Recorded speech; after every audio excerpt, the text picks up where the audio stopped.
دنیا جان لے کہ اسرائیل میں ایک خدا ہے اپنی اور اپنے بندہ داؤد کی خاطر، یا پھر داؤد سے کیے وعدوں کی خاطر، اور یہاں پر ایک قیمتی شخص یعنی کہ مسیح ہے ان وعدوں کو پورا کرنے کی خاطر جو مسیح کی بابت کیے گئے، ان کی خاطر جو مسیح کے بدن کے اعضاء ہیں، اور ان ہڈیوں کی خاطر اور گوشت اور عظیم شخص کی خاطر۔ اور کیا خدا چپ چاپ دیکھ سکتا ہے؟ یہ ناممکن ہے کہ خدا ان شاندار اور اٹل وجوہات کے علاوہ حرکت میں آئے۔ اپنے نام کی خاطر اور اپنے ان وعدوں کی خاطر جو اس نے کیے۔ بہت شکریہ، خداوند آپ کو برکت دے۔ میرے دل میں ایک بات ہے کہ آج کی قسط کا اختتام دعا سے کیا جائے جو ہمارے ان پیاروں کے لیے ہے جو عرب میں یا کسی بھی خطے میں خداوند کے نام کی خاطر دکھ اٹھا رہے ہیں۔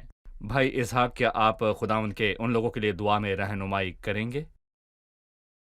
اے ہمارے پیارے خداون یسوع، دل سے تیرے سارے پیار کے لیے تیرا شکر ادا کرتا ہوں۔ تو نہ صرف ہمارے لیے صلیب پر موا اور ہمارے گناہوں کو اٹھایا، بلکہ تو نے زندہ ہو کر سب دشمنوں پر فتح پائی ہے، اور تو جلال میں بلند ترین ہے، تو بدن کا سر ہے، اور ہم زمین پر تیرے بدن کے اعضاء ہیں۔ ہم تیرے لیے بیش قیمت ہیں، تو ہم سے محبت رکھتا ہے اور ہماری فکر اور حفاظت کرتا ہے۔ خداون، ہم دعا کرتے ہیں کہ تو اپنے کلام کو ہر دیکھنے والے کے لیے استعمال کر جو تیرے لیے انتہائی قیمتی اور محبوب ہیں، جو ہمارے خطے میں پریشانی اور دکھ اور دہشت اور مصیبت اور لاچاری ہے۔ خداون، منت ہے تو انہیں حوصلہ دے سکتا ہے، جس طرح ہم نے دیکھا کہ تو نے اپنے خادم حزقیہ کو حوصلہ دیا۔ اپنے وعدوں سے اپنے نام کی خاطر مداخلت کر، اپنے سچے وعدوں کی خاطر تو کل اور آج ابد تک بلکہ یکساں ہے۔ خداون، ان اقساط کو اور اس پیغام کی برکت کو ہر ایک جان تک پہنچانا چاہتے ہیں تاکہ وہ تیری وفاداری میں تسلی اور اطمینان پائیں، تیرے ہی مبارک اور قیمتی اور مبارک جلال اور عزت کے لائق نام میں، آمین۔ آمین۔ آپ کا بہت شکریہ، خداوند آپ کو برکت دے۔ آنے والی قسط میں ہم اپنے مطالعے کو آگے بڑھائیں گے۔ عزیزو، راست باز بادشاہ حزقیہ بیماری کے بستر پر ہے اور یسایہ نبی کے لبوں سے اس تک ایک پیغام پہنچتا ہے، اپنے گھر کا انتظام کر لے کیونکہ تو مرنے کو ہے۔ اس کا رد عمل کیا تھا؟ خدا نے حزقیہ کی دعا کا جواب دیا اور اسے معجزانہ طریقے سے شفا دی، اور قدرتی اور معروف طریقے سے بھی۔ یہ دونوں طریقے کون سے تھے؟ خدا اس طور پر مداخلت کیوں نہیں کرتا جس طور پر ہم منصوبہ بناتے ہیں یا توقع کرتے ہیں؟ مرد خدا حزقیہ کو لوگ اس کی کامیابی اور سلامتی کی مبارکباد دینے آتے ہیں، لیکن وہ ایک ایسی غلطی کر بیٹھتا ہے جو اس کی سلطنت کی بنیاد کو تباہ کر سکتی ہے۔ وہ غلطی کیا تھی؟ تیرا کلام رہے گا قائم، پہاڑ جب نہ رہے خدایا، تیرے منہ کی ایک بات بھی ٹلے گی نہ چاہے کچھ بھی ہو۔ تیری مانند یہ ہے زندہ سونے سے بھی قیمتی، میرا دل یہ دے گواہی ہے یہ کتاب عظیم، نازل کرے اپنا کلام، شکستہ دلوں کو سکون ملے، تاریکی دور ہو میری راہیں روشن کر، دل اپنا کلام کثرت سے اے خدا بدل دے، رہائی دے کثرت سے پھل ملاؤ۔ کلام رہے گا قائم، پہاڑ جب نہ رہے خدایا، تیرے منہ کی ایک بات بھی ٹلے گی نہ چاہے کچھ بھی ہو۔